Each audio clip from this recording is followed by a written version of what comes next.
Kyler Murray regresses in the second half of years. He's had turnovers in 3 straight games heading into this one. He was regressing. The team was regressing, and really, they kind of lost their handle on the playoff spot.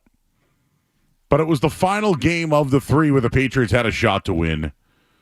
And just looking at them coming off the bye week, I don't think it's talked about enough how this team struggled off the bye. And the Cardinals didn't do anything exotic. I mean, they fumbled on the goal line at one point, which just happened to be recovered by a guy named Jonah Williams. So for the people who want to say, oh, Jonah Williams stinks, well, he scored on you. The guy that you opted not to sign in free agency. Instead, you took Chuks Okorafor. So again, I don't think the pool was all that great. And I'm not going to crush the Patriots for really not spending in free agency, on who was available for the most part. But, they could have done a little bit better than that. But Jonah Williams, that's one. I'll just throw that up there. It was the final chance this season for a win. The Patriots stepped in it all game long. The O-line had their turnovers. They looked terrible. They regressed. They couldn't run the ball at all. That's regressed. Weren't they supposed to be a running football team this year? What happened to that? They didn't build off Drake May's positive game against the Colts. Instead, they restricted him. And his morale after the game had him questioning play calling, something we have yet to hear from a guy like him. Mayo threw his offensive coordinator under the bus. He did it a few weeks ago to his own team when he called them soft. You can go back to the offseason when he mentioned that they were going to burn cash. And then, of course, the orange juice mishap, which I bring up all the time. It's what happened. It's what happened. That spilling of the orange juice was what happened this season. And then what happened after the loss to the Cardinals? They had a bye week, and they practiced once in their off week. They weren't ready to play. That, along with a flurry of burying people, that should put management on notice. The next 3 games will be ugly. There isn't anything the Patriots can do or Mayo can do right now to save his job. The team is playing out the string. I think they're starting to already look at who's the next guy who can take over this organization. But here's what's going to happen. Ownership will have to pay up. They're already going to miss out on qualified guys because nobody wants to come to New England, or at least I think. But this is where it's really at for the Patriots and Patriots fans, for that matter.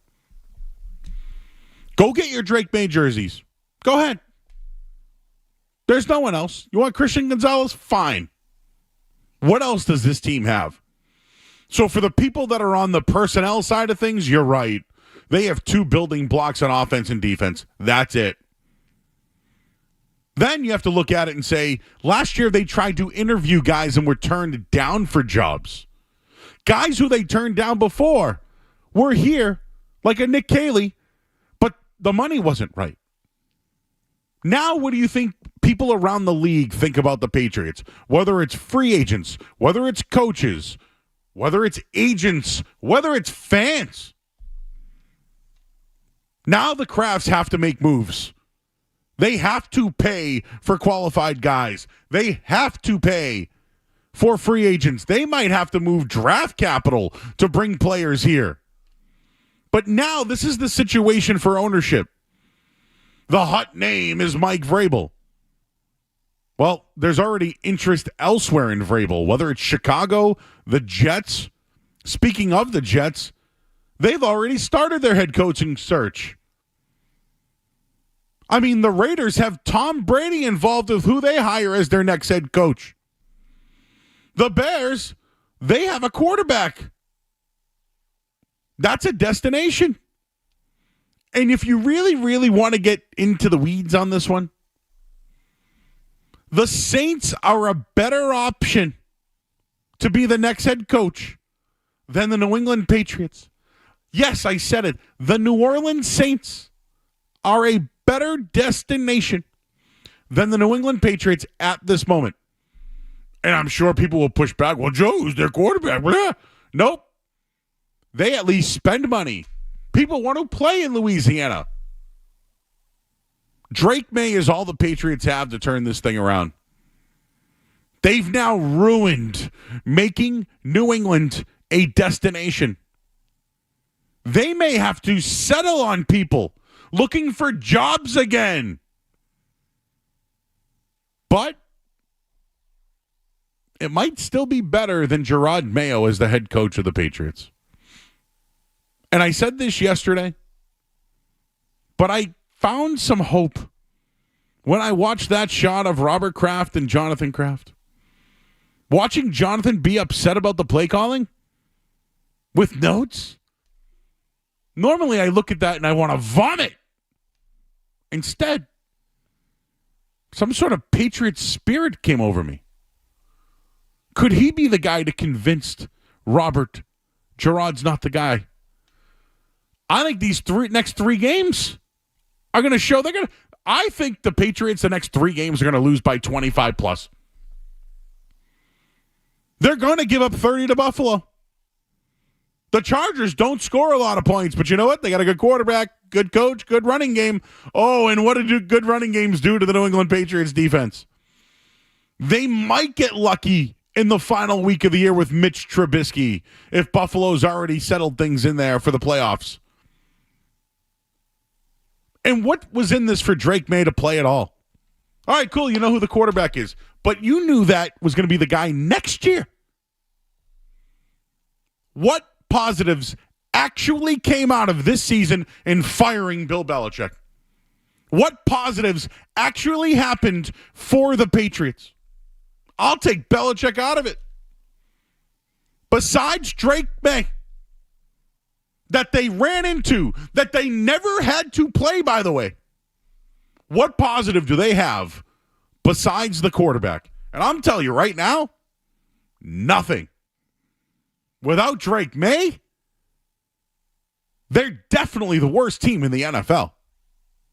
We'll leave it there at 617-779-0985. I mentioned that the Patriots have a fall guy.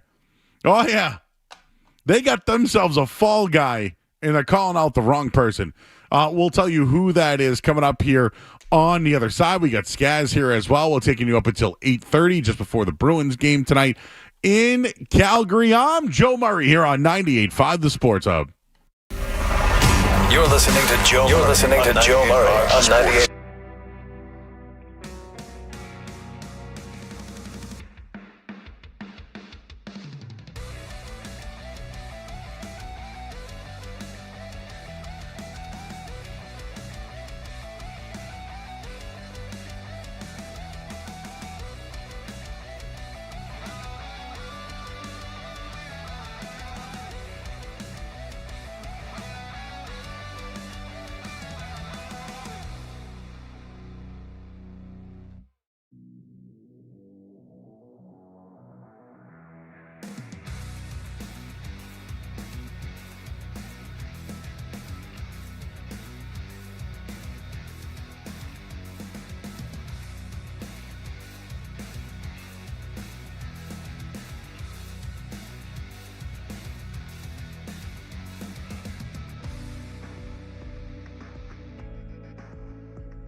Ball gets tipped up. Popped in the air, intercepted. Right.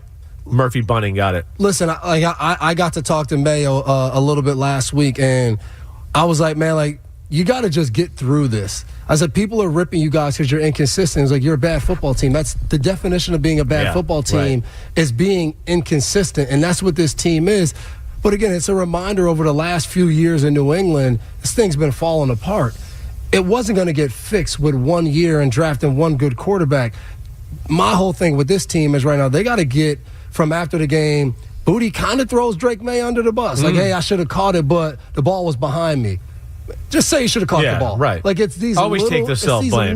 Things that continue to happen for this team. And I think they got to get that out of the way before they can even focus on how bad of a team they are on the football field.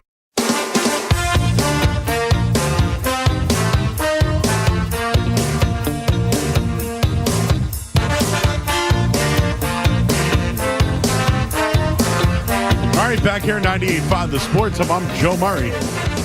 That was Devin McCourty. Said he had a chance to talk to Gerard Mayo recently. And said he's just got to get through this. But if Gerard Mayo truly is getting through this, then I think we're starting to see him wear.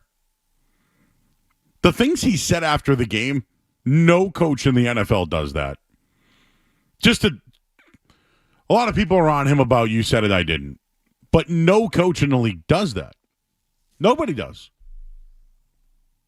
That's like a, you said it, I didn't. That's a cop-out. That's a, hey, I'm not saying you're not wrong, but I'm not the one who said it, you did. Like, you're not the one accountable for what someone just said.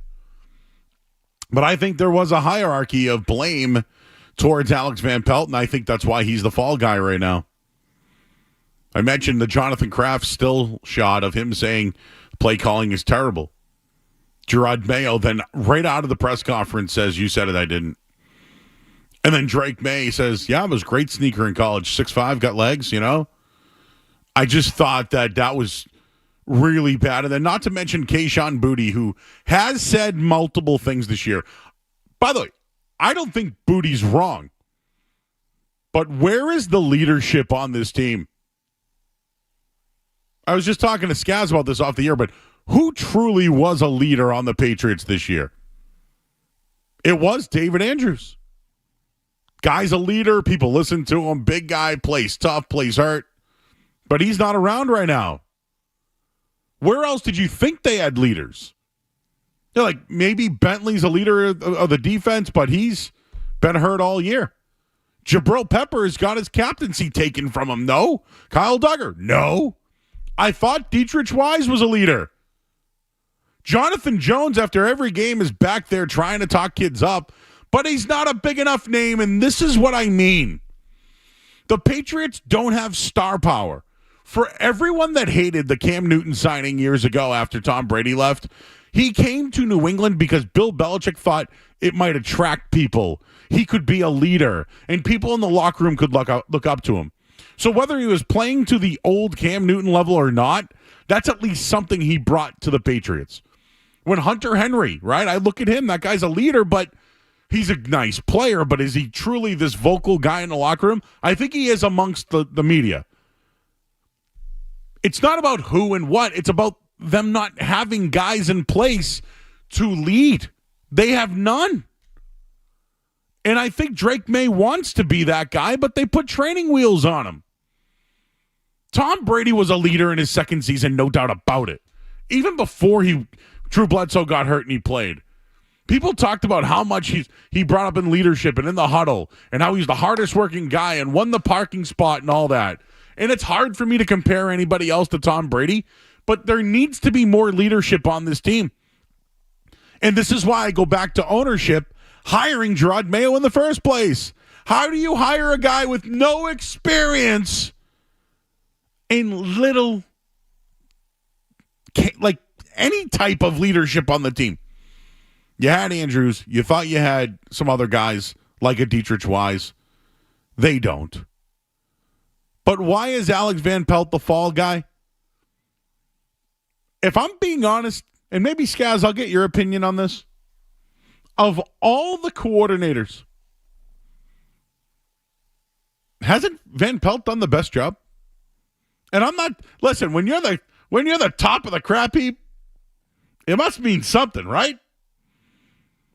But of everybody that's here, whether it's Covington, I think the special teams guys at least have them a little bit better. All I'm saying is, for all the hate and all the crap I've given him, I called him Alex Van Punt at one point. Alex Van Putz, I was calling him during games. He might be the best guy that they have, and he's responsible at least for Drake May being where he's at. So, fall guy, no doubt about it, Alex Van Pelt. Yeah, I think AVP was trending in the right direction. I thought he had a horrible game plan against the Cardinals, and the offense looked awful in the first half, especially coming out of the bye. But yeah, it should be Covington. He should be the guy that is the biggest issue. I know Mayo's right up there with him, but this was supposed to be a defense first team. That's what it was when Belichick was here. They paid most of those guys, the Belichick guys, brought them back. I know Judon is gone. I know Bentley's hurt.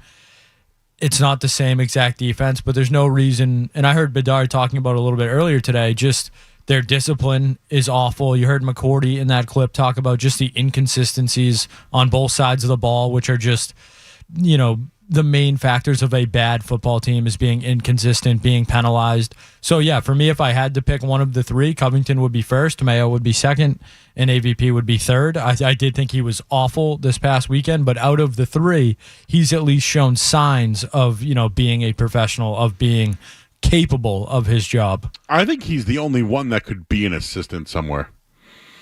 Like, I don't know, Covington was like a defensive line coach at one point. How does the guy go from D-line coach to defensive coordinator?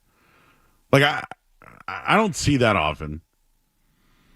But my whole thing about this week is they had a bye week. Did they just take the whole week off? Were they not preparing new things?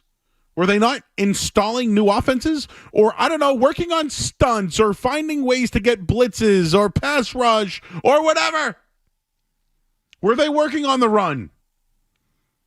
You're going to see James Cook is going to run all over the Patriots. So if you love to bet same game parlays or over-unders when it comes to rushing yards, you better take Josh Allen's now, and you better take James Cook's now. They're going to run all over the Patriots. The Patriots did nothing in the bye week to prepare for the next 4 games, and now next 3 games. That's my biggest problem. That's on the coach. The guy who hired the coach had them practice once during the bye week. How is that going to get you to prepare for the final 4 games of the year? Here's another one. The biggest problem with the Patriots is their defense. If you look at it offensively, they're 25th in EPA, okay? Their defense is 30th. They were 9th last year. And, Doug Kine also went on to say, I'll generously give the offense 4 to 6 players who would start on other teams. May, Stevenson, Henry, and Nwenu, and maybe Douglas or Bourne. The other 5 guys are fringe roster players or practice squad guys. He'd give the defense at least 8 players who would start on other teams. Barmore, Godshaw, White, Gonzalez, Duggar, Peppers, Marcus Jones, Jonathan Jones, and maybe Jennings or Tavai. But Mayo's comments and the clip of the Crafts is distracting from the most inexcusable issue on the team this year, and that's their defensive performance. Hiring a coach like Mayo with no leadership on the team was horrible. And I'll give you these numbers again when it comes to the defense because it's not talked about enough. Like Bill Belichick gone, Steve Belichick gone, Gerard Mayo becomes head coach, defensive line coach becomes defensive coordinator. Through 14 games this year, they have given up 4,800 yards and 339 points. Woof. Last year, they gave up 299 points at this time, 4,300 yards. The year before that, 270. It's inexcusable that the biggest problem on this team this year is their defense, yet Covington is allowed to go out there every single week. Yet Alex Van Pelt takes all the heat from ownership, from the coach, from the quarterback, and even the guy who shouldn't even be in the league in Kayshon Boutte for gambling. He's the fall guy. Van Pelt has always been the fall guy. They were going to stick with Mayo and Covington no matter what. The fall guy is Alex Van Pelt, who's done the best job in preparing Drake May for the NFL. The biggest problem with this team is leadership and their defense. And Alex Van Pelt is not going to be welcome back because of that. Your thoughts at 617-779-0985. Let's talk to Connor. He is in the car. What's up, Connor? You're on the sports. You might have to pot him up for me, guys, because this call screener doesn't work. Hey, Connor. Hey, so, a thought in the back of my head, Joe, has been, I work in IT, right? So I get a ton of analytics before I make a decision.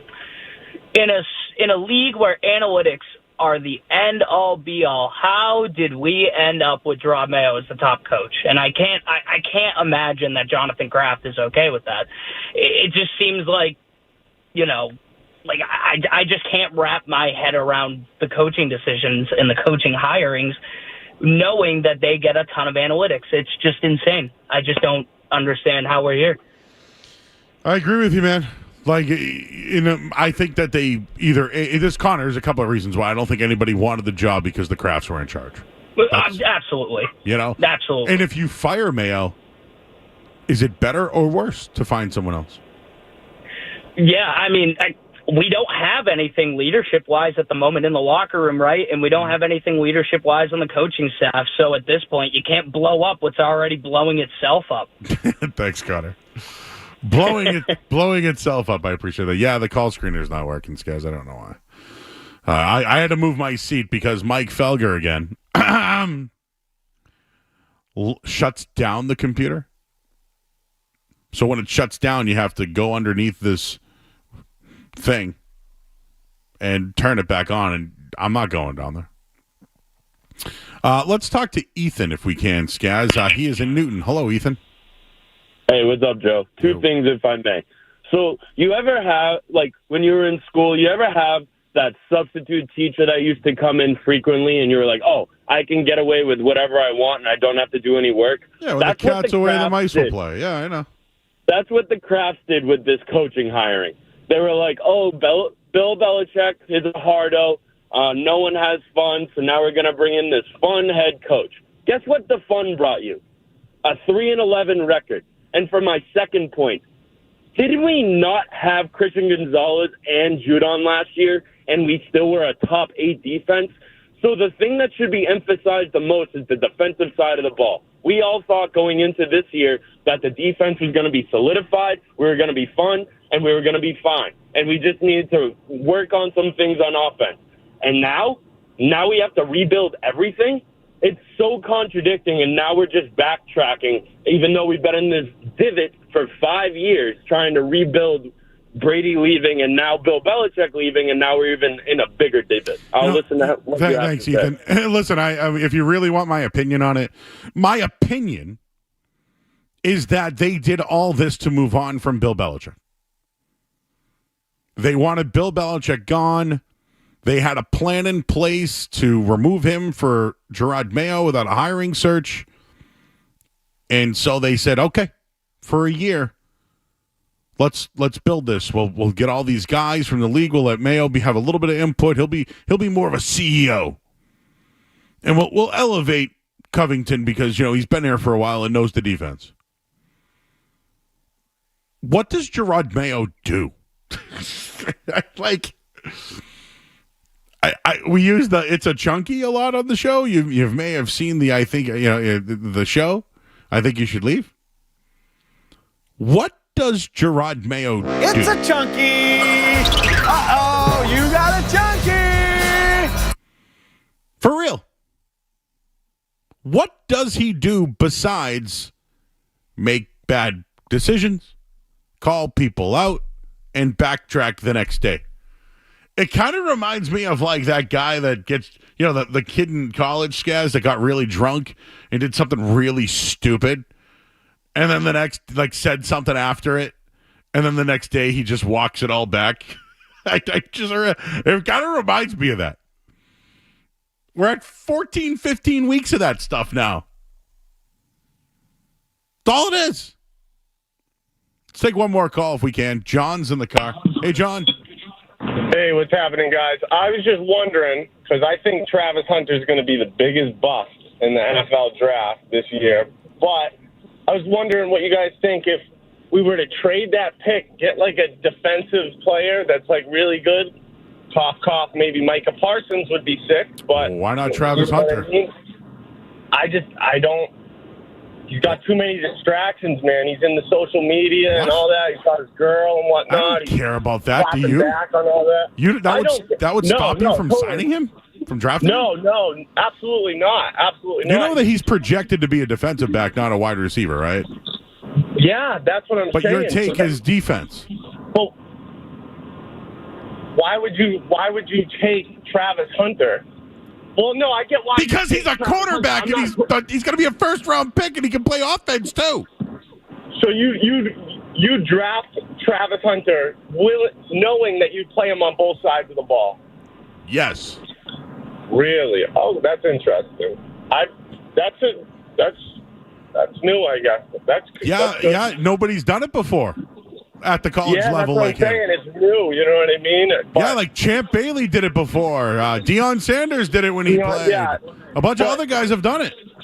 The thing is with that, though, are we really going to get a wide receiver and a cornerback? Yes, what you do is you spend money in free agency and you get established guys. Yeah, but you want defense, bro? What are you going to take? Mason Graham, a D lineman, or Abdul Carter from Penn State? No, it doesn't move the needle. It doesn't move the needle. What they have to do is they have to take an offensive lineman. They have to do it. And now, what if they were to go ahead. What if they were to trade that pick? That's what I'm saying. What if they were to trade that pick and use it to take swap first round? Yeah, what makes you think that they know how to draft guys? Yeah, I know. That's what I'm saying, dude. What makes you think? Hey, you believe in miracles, baby. Tom Brady, 6th round, 7th round draft pick, man. Hey, miracles, man. Okay. See where we're at right now? You heard that, right, Skaz? Jeremy just walked in. People want miracles, guys. Skaz and Jeremy. Jeremy's shaking his head. Well, Joe, you were the one looking for hope last night. Well, listen, at least I have hope. That's a dangerous thing. Miracles? No. Out. Miracles don't happen. Hope? A little bit.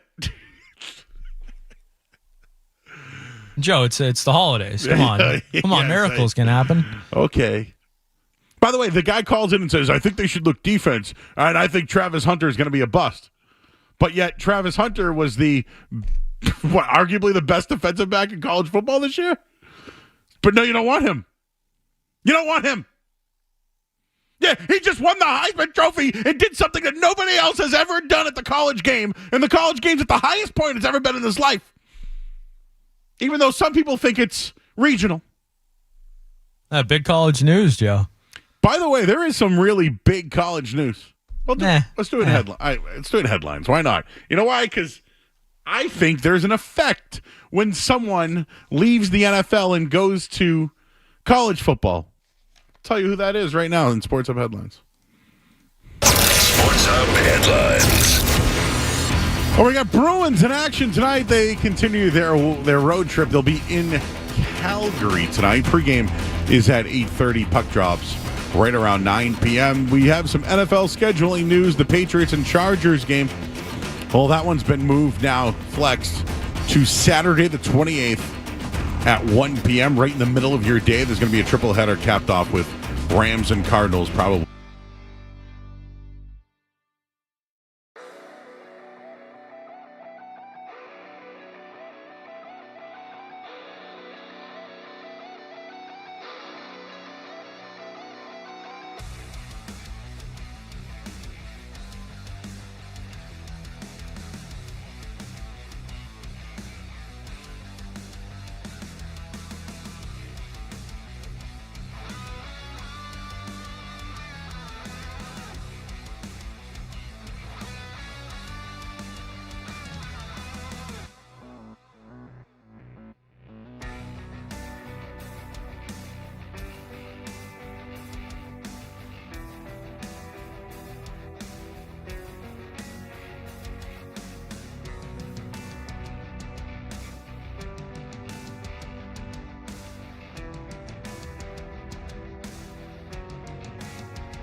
right, back here at 98.5 The Sports Hub. I'm Joe Murray.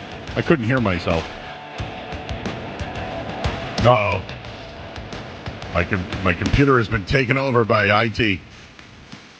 I was going to read some funny things. Here's a couple that I just got some chats about.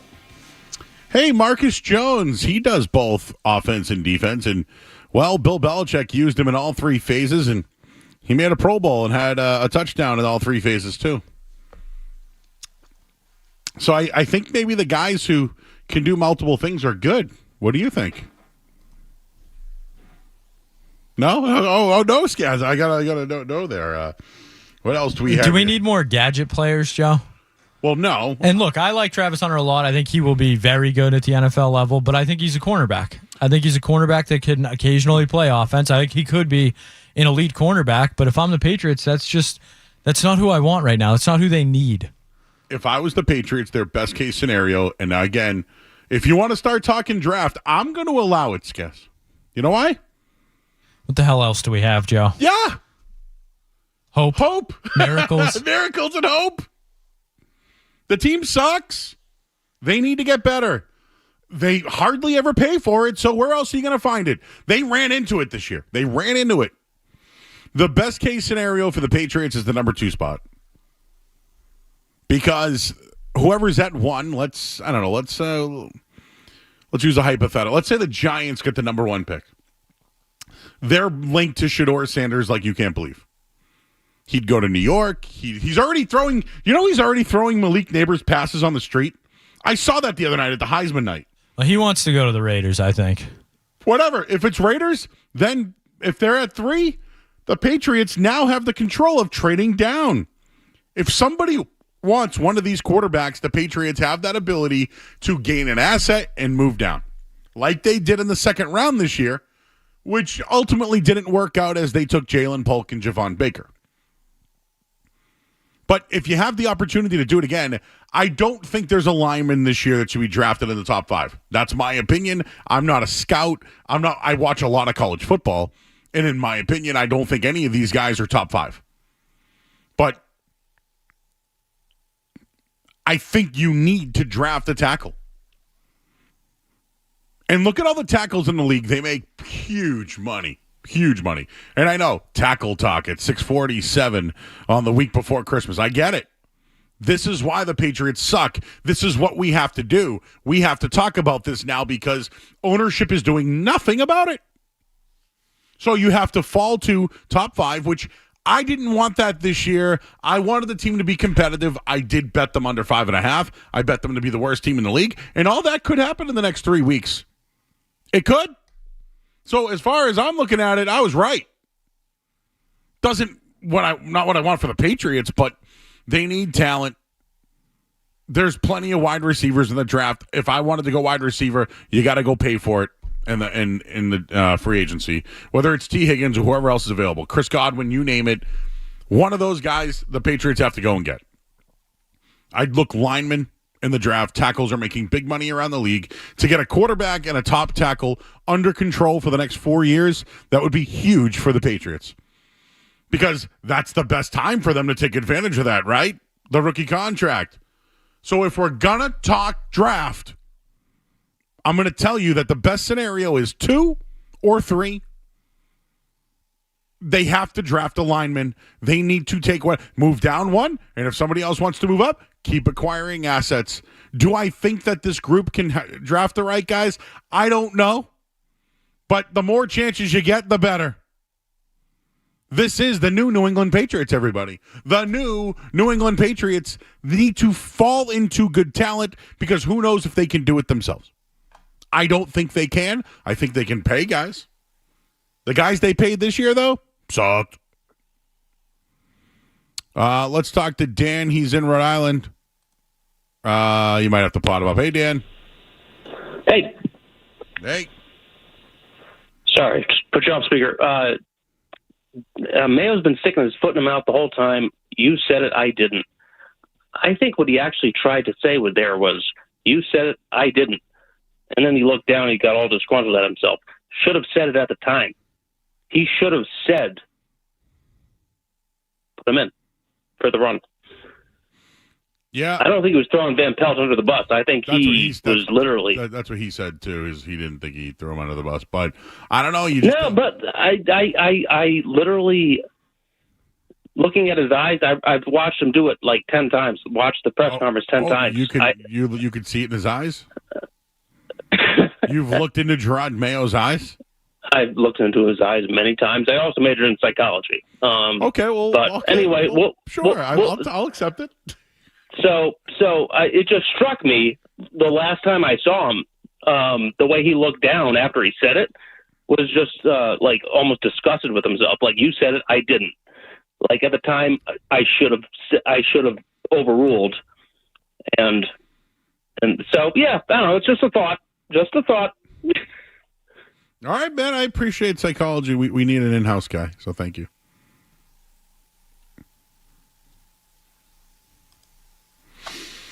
Joe, I heard Callahan on this morning with Toucher and Hardy, and Fred asked Andrew Callahan a good question. Oh, really, Fred?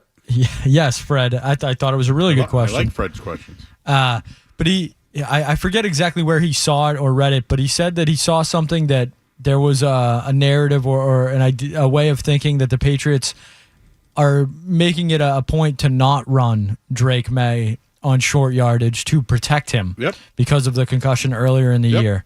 Do you think there's anything to that? Yes, I do. I think that's what's going on. So then why not say that? Yes, I know. Because I think as a Patriots fan, it's not what you want to hear, but it's at least acceptable, right? Do you know why there are?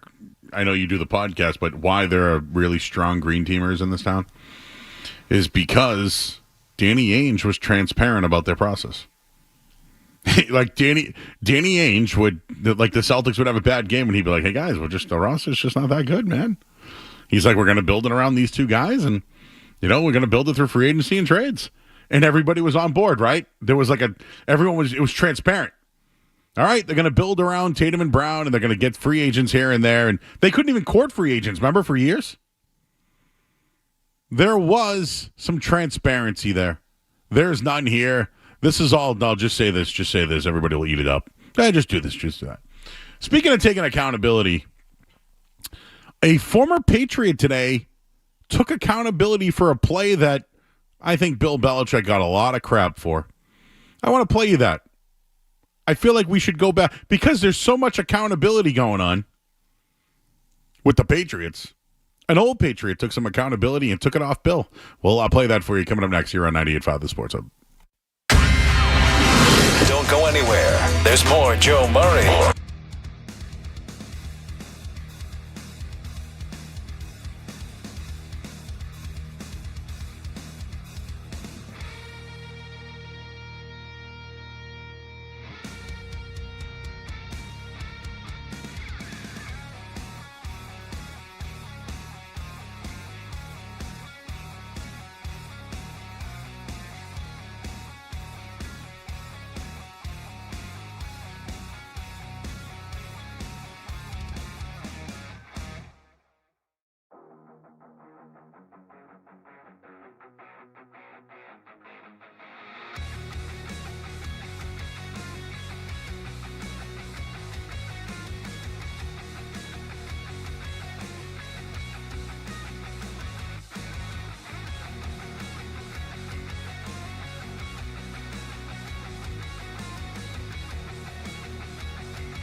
Everybody knows Joe.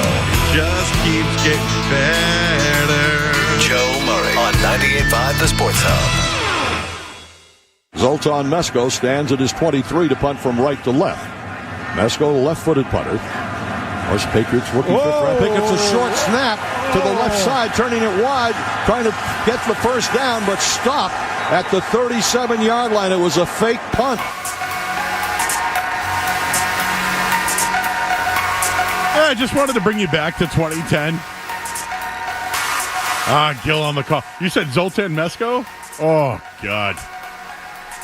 Well, the reason why I'm bringing that up is Patrick Chung tweeted out today, anyone who heard the radio bashing Bill about the fake punt in that Jets game, the source is here. I called the play. Leave that man alone. Oh, those are good old days, Skaz. Those were the good old days. I might have been at 1510 The Zone at the time, I remember. But that was a day where I went in and I was like, how do you call a fake punt? And I was ripping. So, yes, I'm that guy. Well, looking back at the old presser, Patriots head coach Bill Belichick addressed the media during the postgame press conference. Obviously, a disappointing way to end the season. We just didn't do enough things well today. The Jets did better than we did. We just have to go out from here. What was your thought process on the fake punt? We just made a bad mistake on the play, just a bad mistake. Question, a bad mistake in calling it or a bad mistake in execution? Bill goes, I'm not going to get into it. You said it, I didn't. You know, this is why people hated Bill for this stuff. He was protecting his guys. Always. Always. Right? That's why guys wanted to play for Bill. Now, listen, Bill would bury guys in other ways, right? Whether it was their pay Wes Welker or playing time, exactly. Right? Or being inactive or being benched. Like they cut Tyquan Underwood before the Super Bowl, and he's still on the coaching staff now, though. We'll never get an answer for the Malcolm Butler story. Never get one for that. But yeah, I just wanted to do it just to show accountability. I'm telling you, man, I'm not saying Bill was great. I think he was an egomaniac and power crazy and all that. But we're slowly finding out that the cracks with the Patriots, they were with the Crafts, not Bill.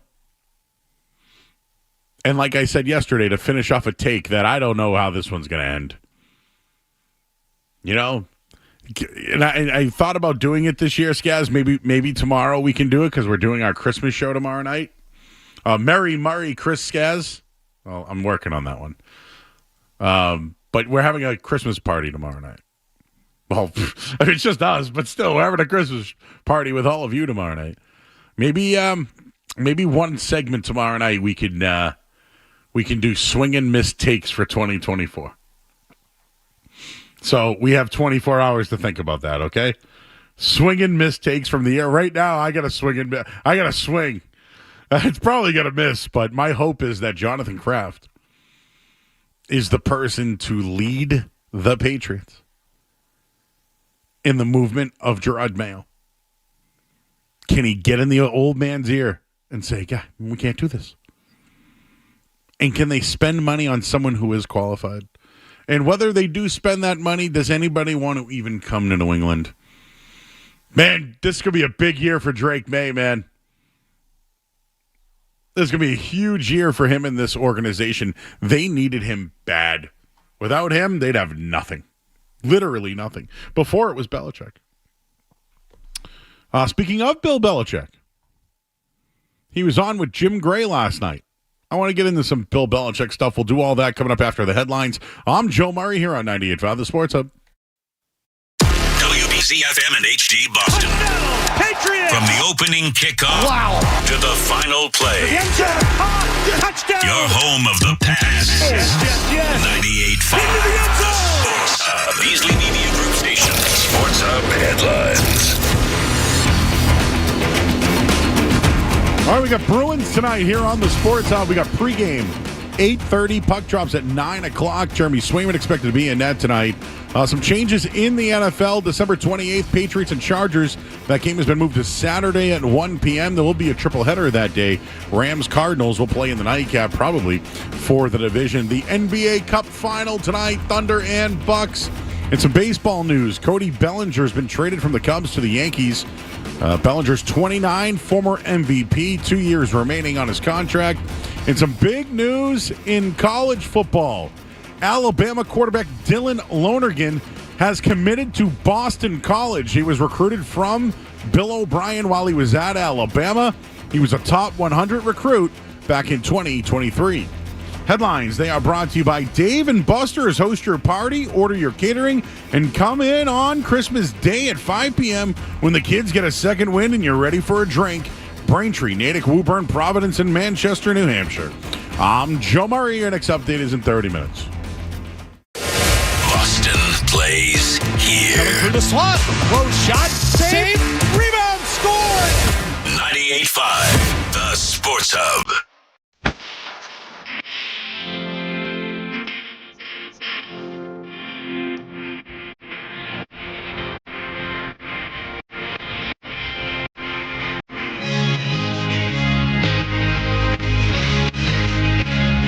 All right, back here, 98.5, the Sports Hub.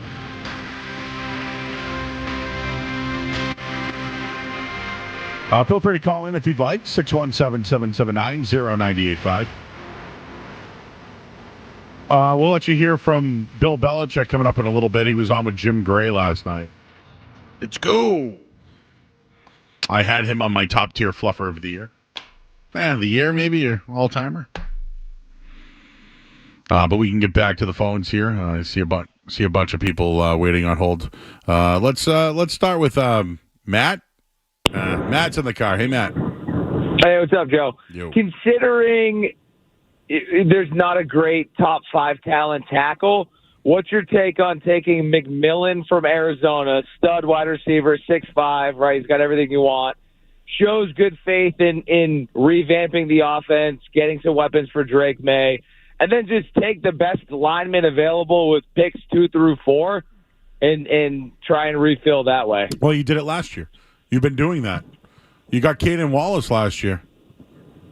The guy was a starting tackle. He was a starting tackle at Penn State. Year, you can't put Polk in the same conversation as McMillan. No, I'm not. I'm saying Caden Wallace. He's a lineman. You got him in the 3rd round. When you are drafting top 3, you get the top pick of each round. They went with Caden Wallace, who was a starter next to Olu Fashanu, who was a number 1 first-round pick this year. So, they drafted a guy that probably should have plugged and played and didn't. Yeah, that's fair. I feel like he's had some injuries. I like the kid McMillan. I think he's a really just physical specimen who can play inside, outside, all that. But I don't think he's a top 10 pick. That's my opinion. Doesn't mean I'm right. Yeah, that's fair. And I think he's going to fall to, the Bengals because they're going to move on from T. Higgins. And then that's who we get. Yeah. See, listen, if you have to draft talk because for the people who hate the draft talk, I want you to hear me. This is what we're living in. We're living in an age where they suck so bad, you have hope. And what was the other thing? A miracle. Yeah.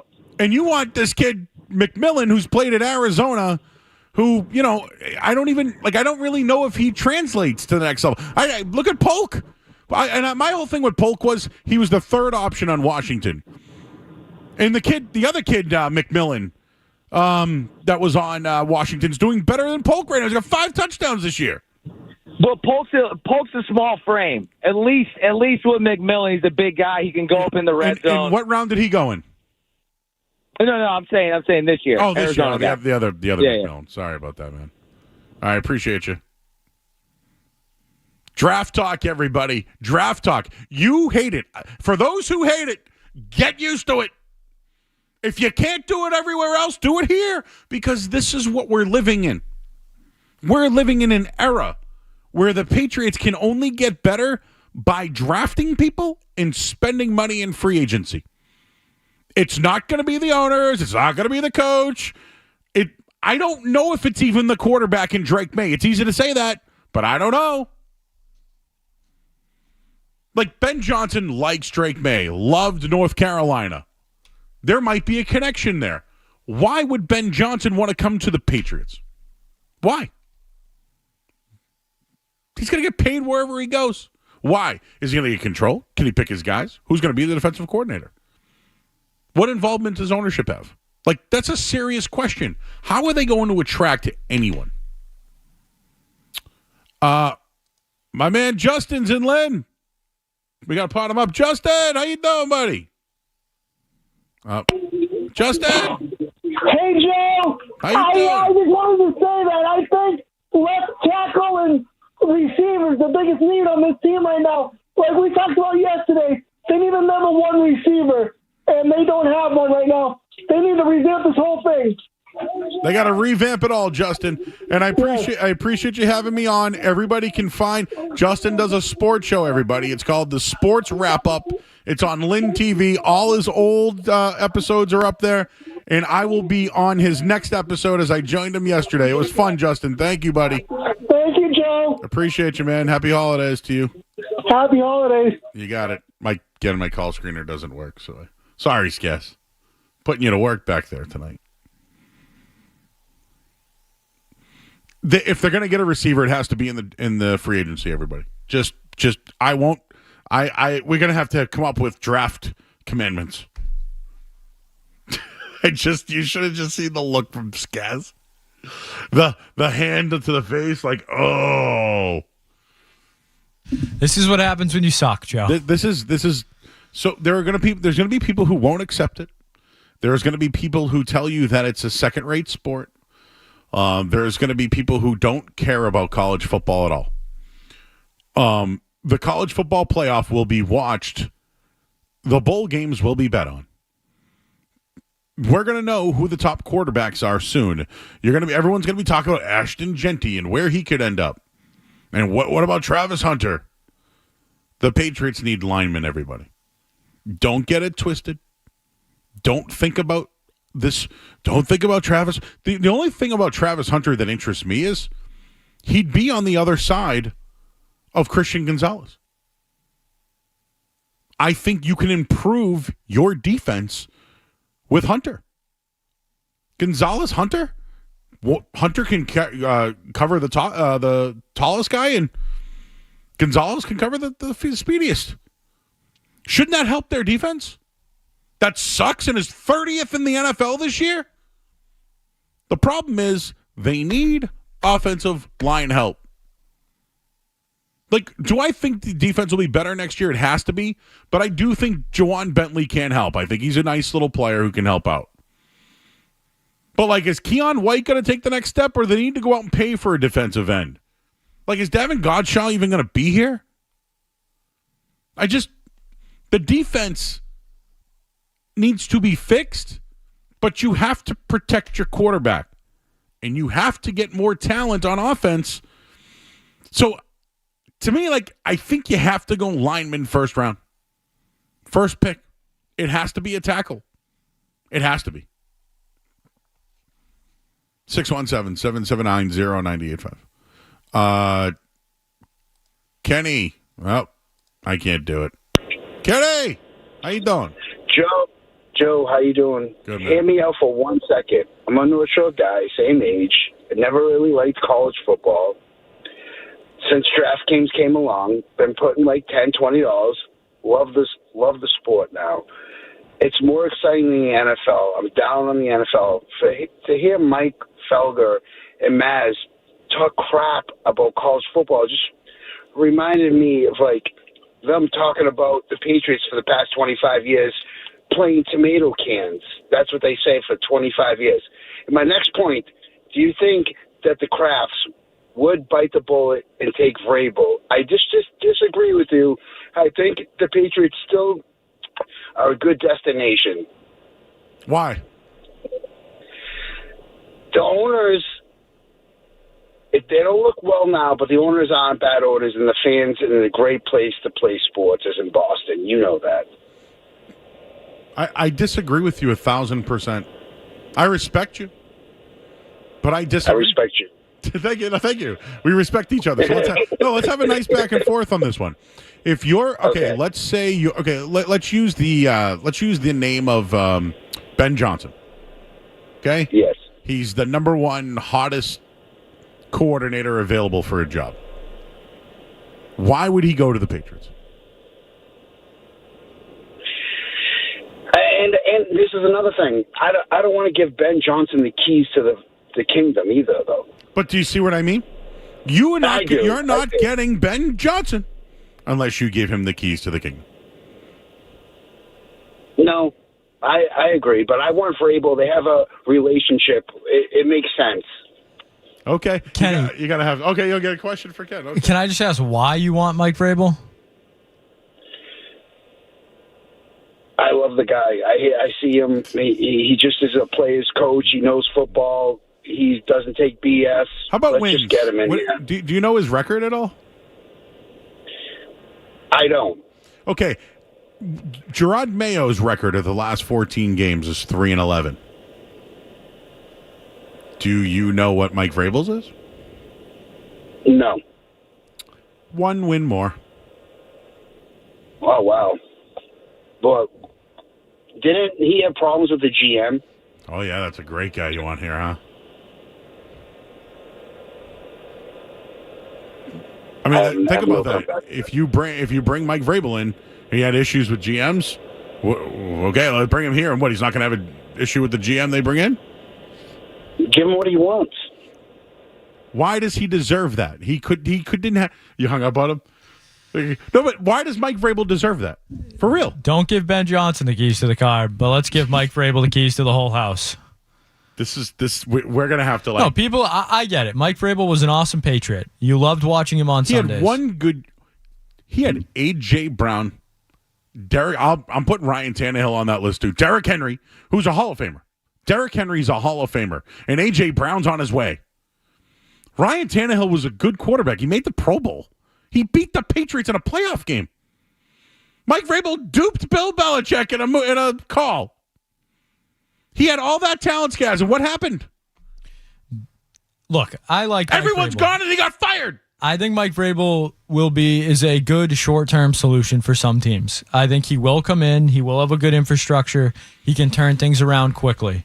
I do not want Mike Vrabel if I'm a team like the Patriots where you have Drake May and you have so many holes. I think Mike Vrabel is a much better fit on a more complete team that doesn't need everything the Patriots need. I get the Patriots fan, infatuation with Mike Vrabel. He was awesome. He won Super Bowls. He's tough, Joe. He's a big guy. He's intimidating. I get it. I get all of it.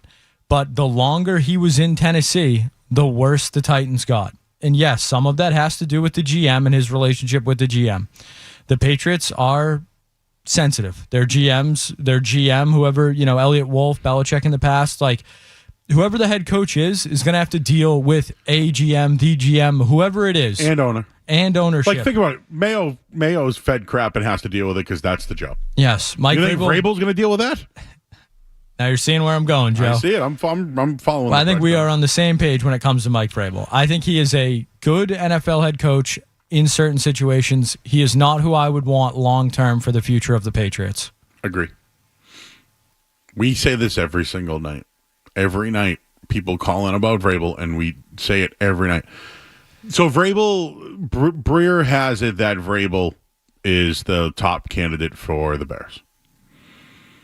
And what we talked about this offseason is if you're a head coach and you want a job, you need to also have an offensive coordinator.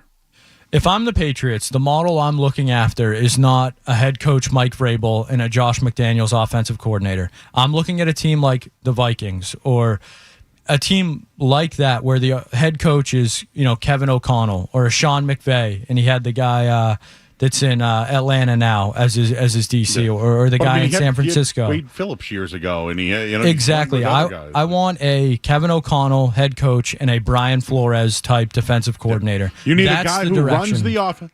And a guy, we talked about this off the air, but Bruce Arians, when he went to Tampa Bay with Brady, Todd Bowles ran the defense. They didn't allow a touchdown to the Chiefs in the Super Bowl.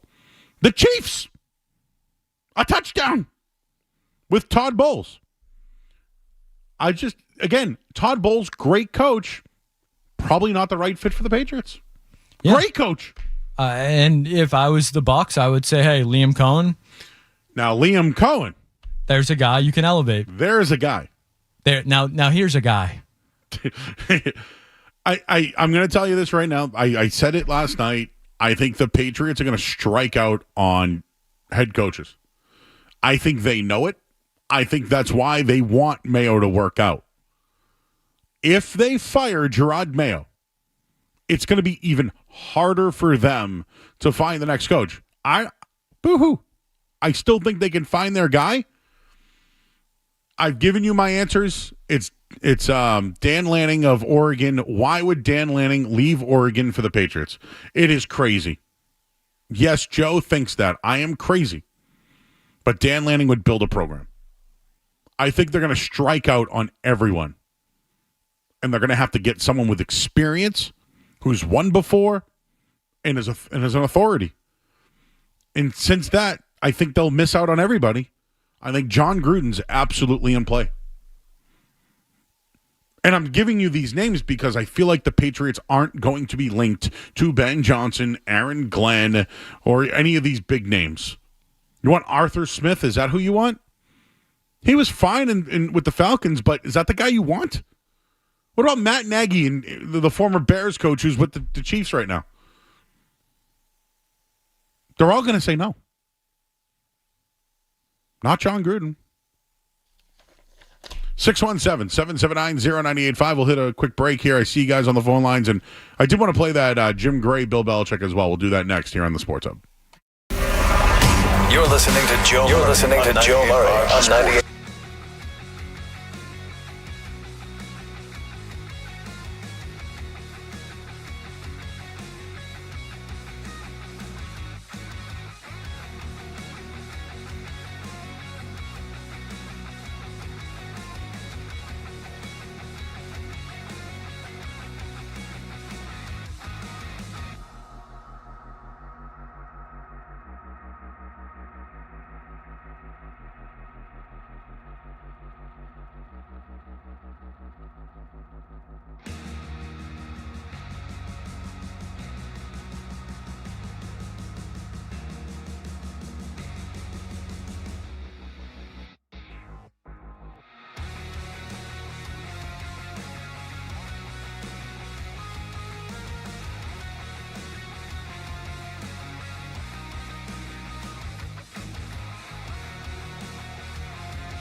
all of the machinations that teams have to go through with their current personnel, with the Rooney Rule, with there being another month plus of the season, that this was a timing issue as well? And do you feel as though you might have had and would have had opportunities in the NFL? That's a hard question to answer, Jim, because ultimately those aren't my decisions. But sure, I think there would have been some interest. But in the end, really, it's not about what there could have been or would have been. It was about the opportunity at North Carolina. And I just think this program is at the right spot now to take off. Chancellor Roberts and the Board of Trustees have made a strong commitment toward football at North Carolina. And I'm here with Mike Lombardi as our general manager to do all we can to accelerate that process. And we're going to get the team, make it as competitive as we can as soon as we can. And you're in the office now, right? You've already gone to work. Oh, we've been at work. Yes, sir. We're chasing some of the transfer players and finish up some of the recruiting signings. So obviously behind in the process, but we're working hard to make up for lost ground. And so we'll see how it turns out.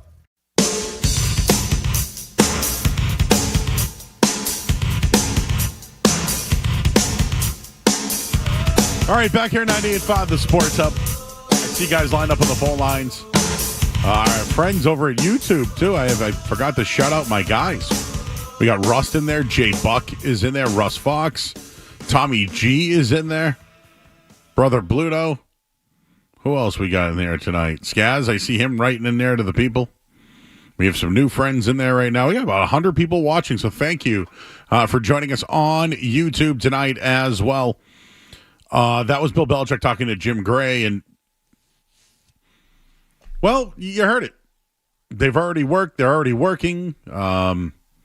He wanted to secure something. He couldn't get that type of commitment for a multiple of reasons.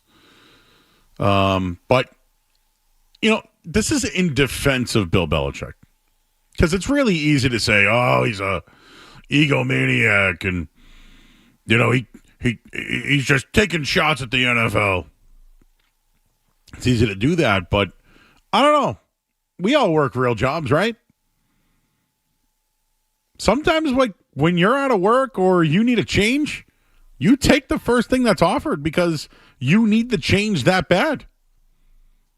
It's security, right? When you take a new job, you generally get 90 days and you can try to figure it out. Bill Belichick couldn't get any assurances from NFL teams because of a lot of logistics.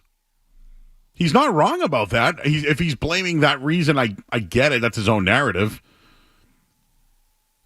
But it is true. It's not like you could just say, all right, this guy's going to be the coach. And right now, just to kind of throw it out there, the Chicago Bears are linked to Mike Vrabel. And Mike Vrabel's assembling a group that could be Josh McDaniels as the offensive coordinator. So this is what I meant about a lot of NFL teams. If you want to hire someone, well, what's their staff? And this is why I think Raheem Morris got the job over Bill Belichick in Atlanta, because Raheem Morris, although a defensive coordinator and a former head coach there, well, he had Zach Robinson as his wide receiver, as his quarterback coach. That was a better tandem than anything Bill Belichick could bring. That's why Belichick didn't get the job in Atlanta. Maybe Kraft was involved in that, but I thought it was because he didn't have a strong offensive coordinator. But I do think that Bill could not get any assurances, and the clarity wasn't there for him coming back to the NFL, so he took the first job that he got. It is middling UNC, and I'm sure he'll make that program viable again, or just viable in general. It never has been. But instead of just saying, oh, Bill couldn't get a job, so he took a college job, I do think there were some things in his way that he couldn't wait. I think that is true. Back to the phones here. Let's talk to Deshaun. Deshaun. Hello, Joe. How's it going? How you doing, bro? Good. Everything you guys were just talking about, it actually ties into what I want to talk about. Like, I remember when you mentioned about transparency and stuff like that. I said the reason why I think there's a lack of transparency when it comes to the organization because they have sucked so bad at acquiring talent, whether it's free agency or the draft. So I really think they should seek some outside help. Somebody's not a part of the organization, like to scout their players, so that way they can have a better understanding of how to acquire the talent and what to get. If they're not going to go ahead and get a new coach, like I heard somebody talk about Ben Johnson, I think it'd be great to turn the keys over to somebody of that magnitude because he'd turn us in the right direction. All right, Deshaun, I appreciate it. They certainly need to go in another direction. And thanks, guys, if you can. Thank you. Not sure what happened there. My call screen works, and then it doesn't, and then it has this blue thing. You ever see The Departed when he goes, "Hey, man, just give me a second, man. It's all bluey in here."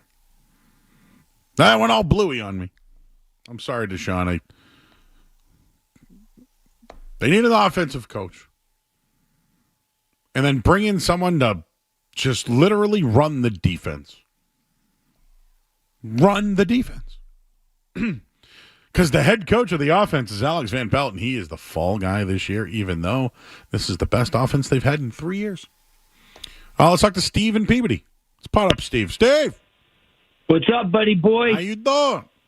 How you doing? Hey, you know. Hey, listen. Couple of 3 weeks ago, I called the Big Show and explained about the draft. Who's the Big Show? I mean, the Midday Show. I'm sorry. And Midday? He had no idea. I called again today, and he still didn't understand. So this was the deal. The Patriots had the 3rd pick. They traded to the Giants for their 6th pick. Now you're sitting there, and you start a rumor that Denver, the Raiders, or someone wants to move up. Now Atlanta gets panicky, and they trade the pick. Now you move back to 8. Okay? All in well, you're getting number 1 pick from these 2 teams already. Now you trade with the Raiders and get this year's pick. Just think, if you had those 3 trades, you'd have the Giants' first pick, which is going to be number 1 as of now. The Raiders are number 2, and you'd be number 3. Who'd be your quarterback? I don't know where Atlanta is right now, but who'd be your quarterback? I think they should have went after Justin Fields. The guy can run. That's my opinion on that. I mean, everybody loves Drake May, but they're all screaming and hollering. What does he have? He's got no weapons. He's got nobody to protect him. But the guy's going to come up with a broken arm and stuff. Jesus. Well, we don't want a broken arm. No, that we don't. Yeah. What do you got? Hey, listen, I don't know if I'm going to get to talk to you before Christmas.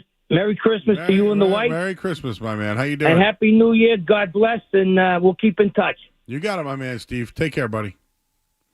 There's a lot of trades there, Skaz. You know which one, though, that I thought about and I think they got right?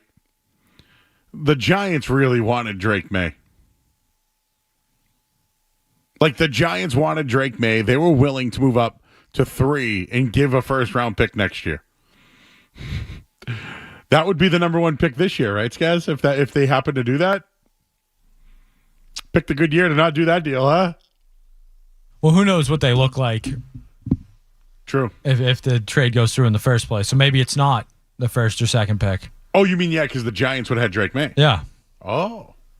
So, I mean, I can't imagine you'd be worse than what they have. I didn't think about that. And I love Stephen Peabody, but the Giants and the Raiders currently have the 1st and 2nd overall pick. I don't know why they're trading those to the Patriots for the 3rd overall pick. I maybe weeks ago that made more sense, but I did not. And I'm out on Justin Fields as well. You know, why did remember they lost that game against the Browns and they played Justin Fields, he threw an interception and all. I hated that. I'm sorry.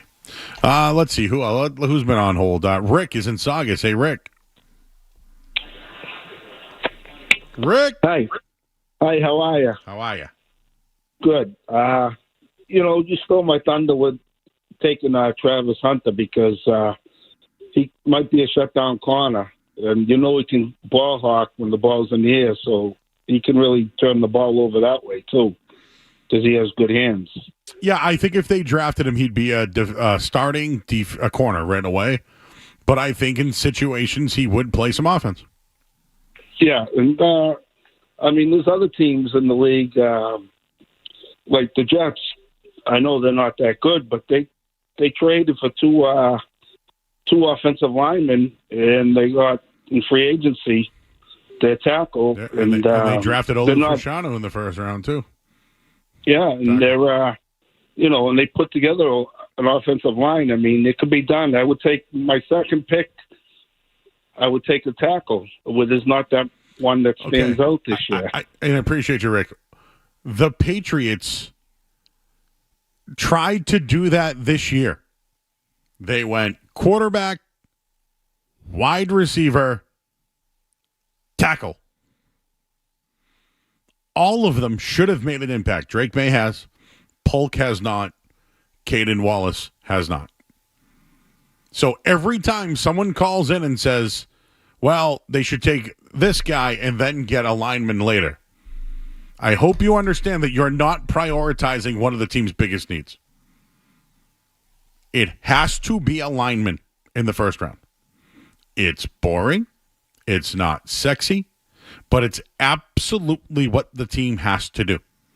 They need a young, developing tackle that has team control for the next 4 years to protect Drake May, so when he's on his rookie deal and they extend him, they now have their tackle still on that rookie deal. They have to do that.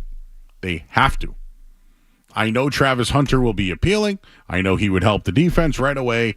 They have to take a tackle. It's simple. Very simple. Couple more calls before we go to break. Mark, is it Norwood? Uh-oh. I did something. Mark. Hey, I'm here. I'm here. How you doing, buddy? Doing great. So I don't disagree with you on the lineman. However, if it's going to be this group, I don't trust them to pick either a wide receiver or a lineman. So I want the running back. I want Genty. To me, he's can't miss. But he's a top 15, 20 pick. He's a what? He's like the 15th or 20th pick in the draft. All right, somehow I want to get him. So if you want to move back up, pick your lineman, and then move back out. I don't trust them to pick the right guy. If it's these guys picking, I want another coach, but I don't want somebody that's never been a coach. I don't want somebody to learn on the job.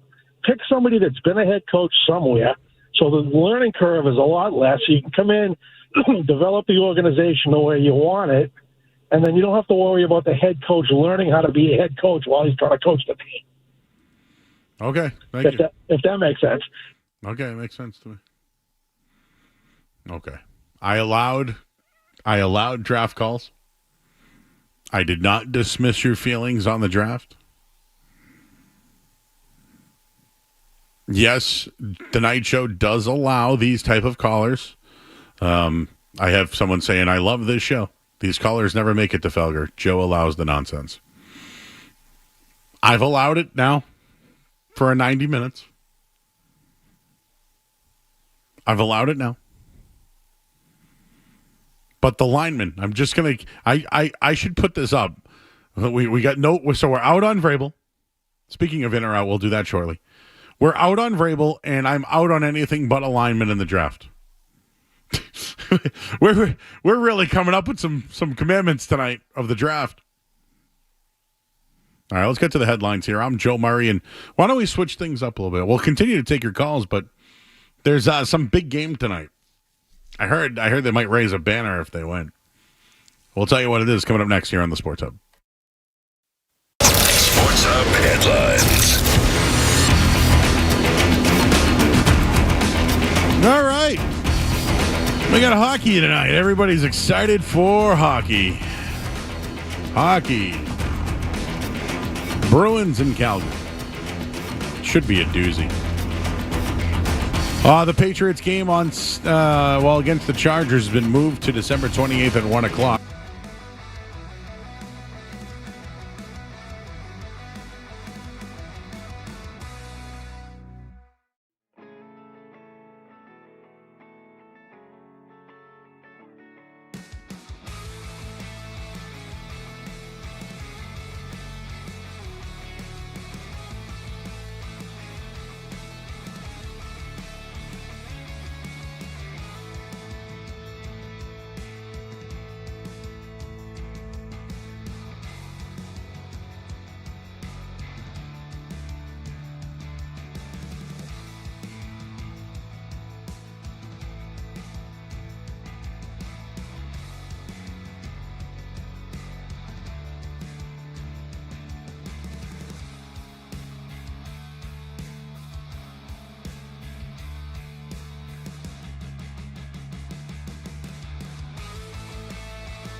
Tomorrow night. Sports Hub. Merry Murray Christmas with Skaz. Trying to throw Murray and Christmas with Skaz in one word. Feel free to come up with that if you'd like. Murray Skazmas? How's that one? Murray Skazmas? I just saw Skaz record as I said that. Hey, is there some sort of golf thing going on tonight, Skaz? This looks like Barkley's talking to golfers. Yes, Joe. How could anyone forget that another edition of The Match, the Showdown, I believe this one is called, The Showdown in the Desert. You can't believe we didn't lead the show with this. But yes, Rory and Scotty are playing Brooks and Bryson in a match I'm sure that will get outstanding television ratings on December 17th. So it's Rory and Scotty. So the PGA versus the LIV. Rory McIlroy. Scotty Scheffler. Yes, correct. Versus who? Brooks Koepka. I know him. And Bryson DeChambeau. Oh, those guys are good. So the LIV guys versus the PGA guys. And right now, Scotty and Rory are stuffing Brooks and Bryson in a locker. So not very riveting television so far. Also, that's star power, though. I don't think anybody knew this was happening today, though. I haven't heard any chatter about it whatsoever. I wanted to bet on it. I did, Joe. So. Oh, you did? Okay. These are the 4 biggest names in golf. Yeah, I would say if you wanted to say, I wouldn't consider Scotty and Rory the 2 best in the PGA right now. I think Xander Schauffele should be in that conversation with Scotty, but Rory right now is a bigger name than Xander Schauffele. Who do you know more about, Rory or Xander? Definitely Rory, 100%. So that's why it's Rory. But yeah, just these showdown match things just aren't. They're not moving the needle like they want them to. This is like 3 alternating 6-hole matches where they switch formats every 6 holes. So the idea, in principle, I guess is a good idea, but I don't know who's tuning in to watch 4 guys play golf. I'm curious who the sponsor is. I believe it is. Don't tell me it. Okay. I got 2 guesses. Because in golf, I feel like there's always either Waste Management or crypto. It's got to be one of those. What would be another? Waste Management, crypto. What's that new Grok? Oh, yeah, Elon's genius idea. I feel like it's like something like that. What that is it? Moron. Yeah, this one, Joe, you're right on the money. The Showdown is brought to you by Crypto.com. Yes! I knew it. I wish I could start betting on that stuff. By the way, did you watch the Dr. Pepper challenge during the college football? They changed how the people can throw or something like that. I'm upset about this. I saw, yeah, maybe it was you I saw, but I saw some people upset about this over the weekend. We used to bet on, when I met you at Hooters, that was like the best thing to bet on. And all right, I'll take the one on the left and it'd just be a $20 bill on the table. And I'd be like, all right. And then you'd match it. And then you get smoked because some person who can't throw a football somehow knows how to toss that bad boy in the hole, though. Anyways, I wanted to talk about this quickly. I don't know how we got in the golf talk, but tonight's the NBA Cup. So what do you think's bigger, the Showdown or the NBA Cup? I mean, I would definitely lean the NBA Cup. You would have to hope if you're the NBA that's gonna outdraw the Showdown in the desert. No Chris Middleton tonight, though, for Doc Rivers and his Bucks. The Thunder are a great team. I think it's 5.5 is the line. Scary number. I just put on ESPN, and do you know what it says here? Name a better duo than Giannis and Lillard. And we're doing this again, huh? That's what it says. Name a better duo than Giannis. Do we have to? I think I could name 6. Yeah, Giannis, Lillard. Okay, yeah, go ahead. Okay, Tatum and Brown would be 1. What about SGA and SGA and Chet, SGA and J-Dub? I'd take any of those guys over them. Tatum and Brown. Jokic and Murray. Brunson and Towns. Brunson and Towns, I'd take over them. Maybe guys, that have won together. I don't know. LeBron and Anthony Davis. I don't know. I can't comment on LeBron's whereabouts, Joe. You know what? He's back. He played Sunday. I need to bring this up. For some reason, people are like, no one's talking about this. The story is not big enough. I don't care. I don't care about LeBron and Diddy parties. I don't care. I don't care. I don't care. Anything else? Nope. Let's do in or out. Coming up next here on the Sports Hub. What's it gonna be, McFly? Are you in or out?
Bertrand gets you through the midday, Joe Murray gets you right through the night. I actually spoke with women today. On the Sports Hub. Are you in or out? Gotta know without a doubt. I'm the one you need for a dirty deed. I'm the best. Success is guaranteed. Interesting headline I came across earlier today. A Columbus funeral home says we've been doing death all wrong. They become the first funeral home in Ohio to apply for a liquor license. Joe Murray, are you in or out on a funeral home with a liquor license? So I am in on this one. Growing up Irish Catholic in Boston, every funeral or wake that I went to, there was definitely drinking going on. Not necessarily at church, but funeral home, wake, thing before, after, marijuana and alcohol. I would say those are probably the two biggest things imbibed during the death of somebody. Plus, you don't see people for years. Plus, it's like an emotional support. My only issue with this, Joe, is that we, on the night show, have run into certain issues with funeral homes at times in their preparation of the bodies. I would hope that, now that they're serving alcohol, this wouldn't impede their services even more. Well, Skaz, I did not think about that because, I would assume someone can do their job. So I didn't take that into the equation. So the flip side, now that I've said what I've said, it's too distracting for the funeral homes. Again, when you pay for the priest and he doesn't show up, what do? Because they have your money. We don't have our priest, though.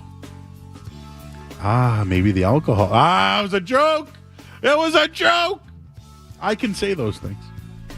I'm out, but I was in. All right, Joe. What if it was on the street? Out. What if it was out?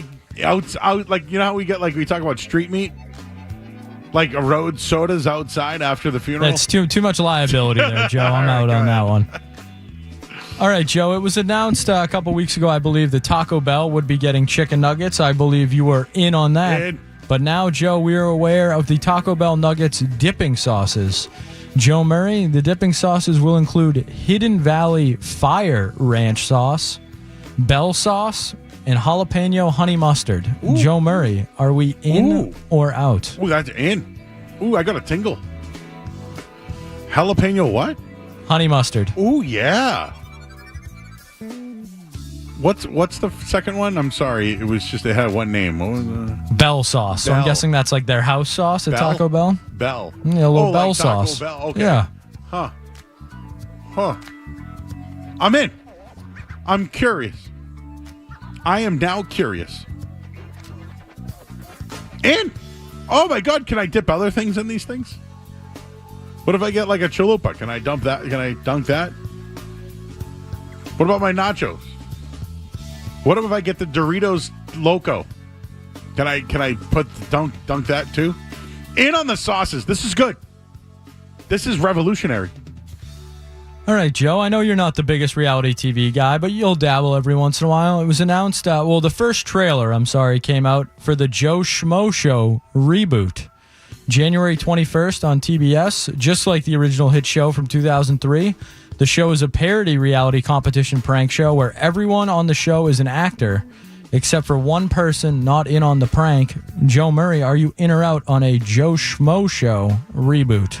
Oh, God. I hated it when it came out.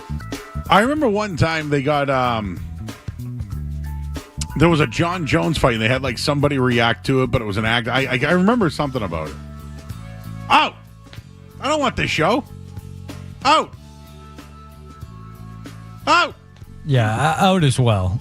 Joe, I believe you mentioned Teddy Bridgewater earlier tonight or last night, winning a state title with his high school alma mater. Well, Teddy Bridgewater told Ian Rappaport and Tom Pelissero earlier today that he plans to return to the NFL after coaching. Joe Murray, are you in or out on Teddy Bridgewater back to the NFL? Out. But would it look better? Like, who would he play for? Ooh, I got a couple. Could he be the backup in Kansas City? Or would you want Carson Wentz? You're not a Carson Wentz guy, Joe? I am not, no. Your guy Zappy got taken out for Carson Wentz. Where is Bailey Zappi right now? Where in the world is Bailey Zappi? Because I know he got released. Hang on, maybe he's somewhere. Oh, he's still on the Cleveland Browns. He might be starting. Well, it got announced that DTR was, but, I think Zappi's better. Again, Zappi threw for 2,000 yards, 11 touchdowns in his career with the Patriots. Whoopee. All right, Joe. We'll first look at Guy Ritchie's new film, The Fountain of Youth. Came out today. Is starring John Krasinski, Isa Gonzalez, and Natalie Portman. Described as a contemporary Indiana Jones, the film follows three siblings who partner on a global heist to find the mythical Fountain of Youth. Out. Joe Murray, are we in or out on a Guy Ritchie Indiana Jones movie starring John Krasinski? No. Sounds like a Mad Lib. No. John Krasinski will never be able to do anything else in his life besides be Jim from The Office. He's Jim Halpert. That's it.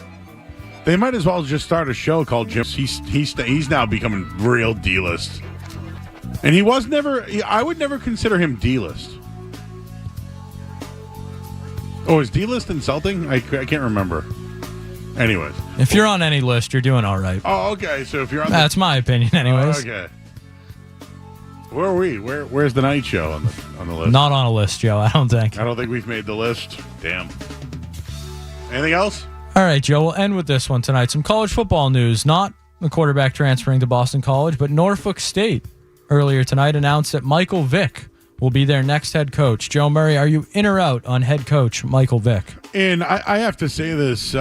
Michael Vick was one of the most polarizing figures in sports in the 2000s. What he did at Virginia Tech and then carried over to the NFL, and he was groomed, if you remember. Nobody will forget what happened, his involvement with a dog gambling ring. Nobody will forget that. And by the way, he served time for that. He came back to the NFL, was really good. He's done a really nice job as an analyst on television. This is the type of guy I root for because he has rehabilitated his career. I think what the whole dog thing can be is unforgivable. I think he's been accountable. He certainly paid his price for that. But now wanting to start a small school and become a head coach, I think Michael Vick would be the perfect polarizing candidate. Hey, listen, Deion Sanders, Michael Vick, Bill Belichick, I know they're all cut from a different cloth, but they're all stars. That's good for college football. So, however you all feel about Michael Vick, you're entitled to your opinion, but I do think that people who get second chances in lives and serve time, I'm proud of Michael Vick. I'm proud of what he's doing. I'm in on this. Anything else? That's going to wrap up Tuesday night edition of In or Out, Joe. Okay. All right, well, we'll take a quick break. Get your headlines here. I'm Joe Murray here on 98.5 This Winter. WBZ-FM and HD Boston. Patriots! From the opening kickoff to the final play. Touchdown! Your home of the pass. 98.5 The Sports Hub. Beasley Media Group Station. Sports Hub headlines. I have people telling me that Zappi would do really well in the CFL. Bruins, they're in Canada tonight. They play Calgary. It's in Alberta. Jeremy Swayman will be in net. The Pats Chargers game moved to 1 o'clock. NBA Cup Thunder Bucks and Cody Bellinger now a Yankee. Headlines are brought to you by Safety Insurance, providing comprehensive coverage for your auto, home, and business. Ask your independent agent about safety. I'm Joe Murray. Start your day. Ooh, that's a good one. Work through your day. What's that thing we do at the end of the show? And end your day. I'm not giving you an opinion. I don't know. Right here. 98.5 The Sports Hub. What are we going to do here? I know I had some stuff set up. We got Bruins coming up. About 20 minutes here or so. We should probably get people updated on what's going on with the Red Sox. Cody Bellinger has been traded from the Chicago Cubs to the New York Yankees. Bellinger's 29 years old, a former MVP, and has 2 years remaining on his contract with opt-outs after 2025. This just shows that the Yankees are being aggressive since losing out on Juan Soto. I know Craig Breslow went on MLB radio today. He notes the Red Sox will continue to be aggressive on starting pitching. Yet we found out a little while ago that they are not one of the final teams in on Corbin Burnson. What did I just say? Anyways, I said Corbin Burnson. He was in the movie Major League. Corbin Burns is who I meant. Remember Corbin Burnson? He played Roger Dorn. That's the name I said. But closing off, right? They're out. They're out on Burns. He also mentioned that the team needs to add back into the bullpen and help balancing out the lineup. He reiterated it would take an elite talent to upgrade the position group. Sounds like they're pretty happy, but this Burns thing I don't think is happening. Sounds like Toronto is one of the teams that are in the mix. But he wanted to do less years. Why are the Red Sox not in on less years? And I just saw a report a few minutes ago from Nesson that mentioned Alex Bregman as the top choice for the Boston Red Sox. It's been quiet. They're not spending. They're making minor moves. They keep talking about doing stuff, but they're not. This must frustrate the hell out of Red Sox fans. But hearing that Corbin Burns could be out of the mix, this is disappointing. Specifically if he wants 3 or 4 years. If he goes 7, I can understand. Looks like the Yankees might be in on it. Blue Jays are another team. How are the Red Sox not in on this thing? Unless it's just reports to drive it up for the Sox. But it's been a little quiet on the old front. But getting Cody Bellinger, good move. The Yankees are slowly going to piece it together. I keep getting people. Bailey Zappi is still one of the worst quarterbacks to ever play the game. You're going to have to let that one go. Too much Patriot draft. Take out of the fan. Blah, blah, blah, blah. Sorry, Josh. I'm sorry. I was right, though. I said that Bailey Zappi was better than Mac Jones. I was right. I was. I think Zappi will last longer in the NFL than Mac Jones. Ooh, is that a good take? Can I put that one in the? Can we hold that one in the Night Show bank? Bailey Zappi will last longer in the NFL than Mac Jones. We'll go to break on that one. I'm Joe Murray here on 98.5 The Sports Hub. You're listening to Joe Murray on 98.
for Gerard Mayo. It probably doesn't mean much. The final 3 games will be Buffalo twice and the Chargers. The Cardinals game was the tipping point, I believe, for the season. It was the final game of the 3 where the Patriots actually had a shot. The Cardinals came into it losing 3 in a row. They were losing their grip on the playoffs. Kyler Murray has been having turnovers. They lost 3 straight games. He always regresses this time of year. They didn't throw anything exotic at the Patriots. They even fumbled in the red zone, but it was recovered by Jonah Williams for a touchdown. Remember him? It was the final chance of the season for a win, and they stepped in it all game long. The O-line had turnovers and looked terrible. They couldn't run the ball at all, although being a running football team. They didn't also build off the Drake May positive game he had against the Colts. Instead, he feels restricted. His morale was very low after the game, and he was questioning the play calls about why he wasn't running the ball around the goal line. Mayo threw his offensive coordinator under the bus. He's thrown players under the bus this year for calling them soft. He's made mention in the offseason about burning cash.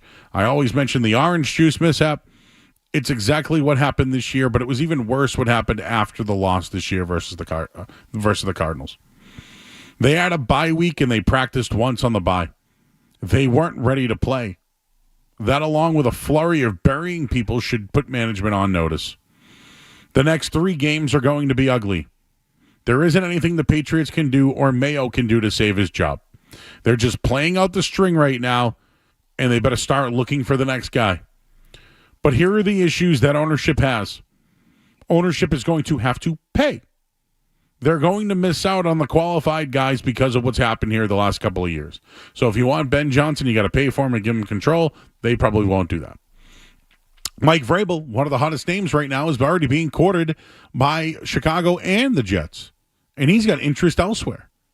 The Jets already have started their search. The Raiders have Tom Brady, who will be involved in their next head coach.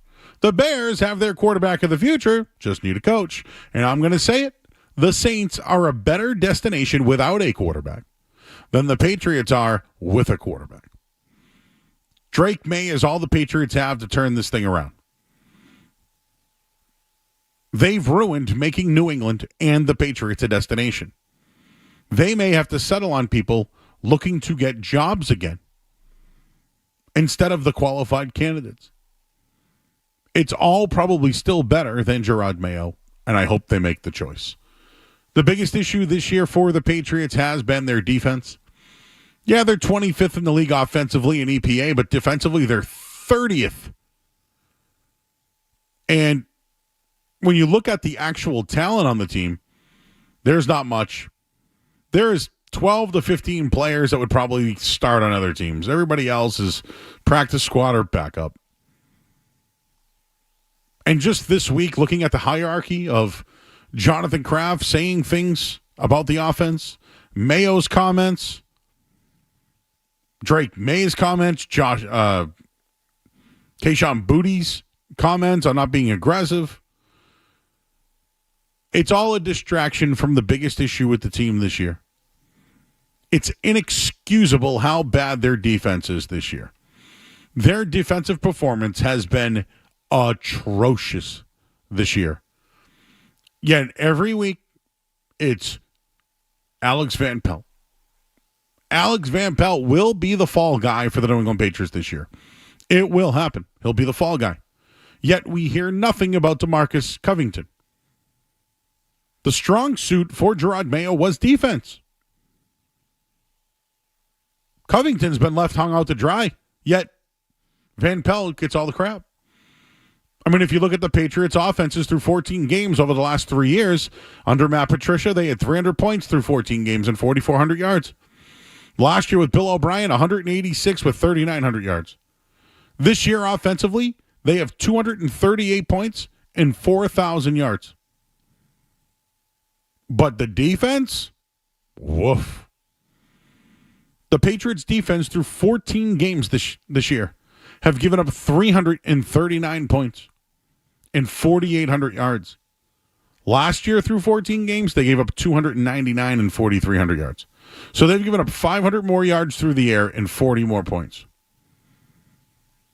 The defense has been the biggest problem this year. But one of the positives I wanted to bring up was Drake May. And I'm going to go on record saying that Drake May right now is better than Caleb Williams. It's almost remarkable how much better Drake May is than Caleb Williams. Think of it, just body language alone. Drake May is better. Drake May is a better teammate, picks people up. You know, although we've seen Drake May make a few plays where he has to use his athletic ability to make a play, Caleb Williams is more, he hurts his team when he does that. Caleb Williams has better receivers. They probably both have terrible offensive lines. But right now, give me Drake May over Caleb Williams all day. All day long. We'll get into more of that tomorrow night. Again, we do have our Christmas show tomorrow. A Merry Christmas with Skaz. We'll have a lot of fun. Hopefully we hear from some certain guests tomorrow night, so feel free to hang out with us tomorrow. We'll be here 6 to 10. It's the last full show of the year here on the night show with me and Skaz. And then we'll be off for the remainder of the year. So we'll maybe we'll look back at some things. We'll have some funny music. It's going to be a nice night.